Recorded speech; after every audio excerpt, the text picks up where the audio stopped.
حدیث مبارک 5 بھلائیاں۔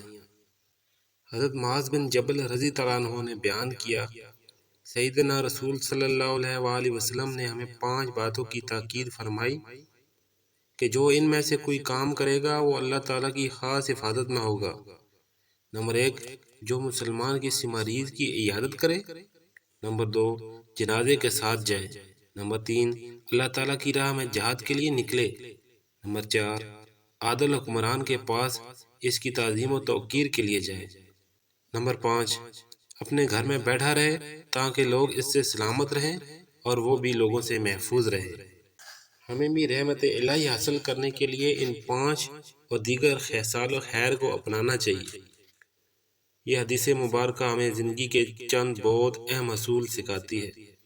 سب سے پہلے یہ بات واضح ہوتی ہے کہ اسلام انسان کو دوسروں کے لیے فائدہ مند بنانے کی تعلیم دیتا ہے۔ ایک مومن صرف اپنی عبادت تک محدود نہیں رہتا، بلکہ وہ معاشرے کے لوگوں کے ساتھ بھی خیر خواہی اور ہمدردی کا رویہ اختیار کرتا ہے۔ اس لیے مریض کی عیادت کرنا، جنازے میں شریک ہونا اور لوگوں کے ساتھ اچھا برتاؤ کرنا بہت بڑی نیکی قرار دیا گیا ہے۔ مریض کی عیادت کرنے سے انسان کے دل میں نرمی اور ہمدردی پیدا ہوتی ہے۔ جب کوئی بیمار ہوتا ہے تو اسے تسلی اور حوصلے کی ضرورت ہوتی ہے۔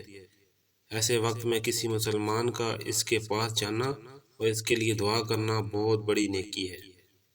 اس طرح جنازے کے ساتھ جانا ہمیں موت کی یاد دلاتا ہے اور انسان کو اپنی آخرت کی فکر پیدا ہوتی ہے۔ اللہ کی راہ میں نکلنا بھی بہت بڑی فضیلت والا عمل ہے۔ اس کا مطلب صرف جنگ نہیں، بلکہ دین کی سربلندی، دین کی خدمت اور نیکی کے کاموں میں کوشش کرنا بھی اس میں شامل ہے۔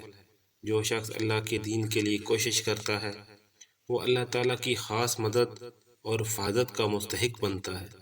اس طرح حدیث میں بتایا گیا ہے کہ اگر کوئی شخص اپنے گھر میں رہے اور لوگوں کو اپنے شر اور تکلیف سے محفوظ رکھے تو یہ بھی ایک بڑی نیکی ہے۔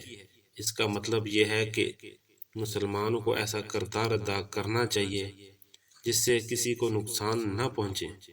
زبان، ہاتھ اور عمل سے دوسروں کو تکلیف دینا مومن کی شان نہیں۔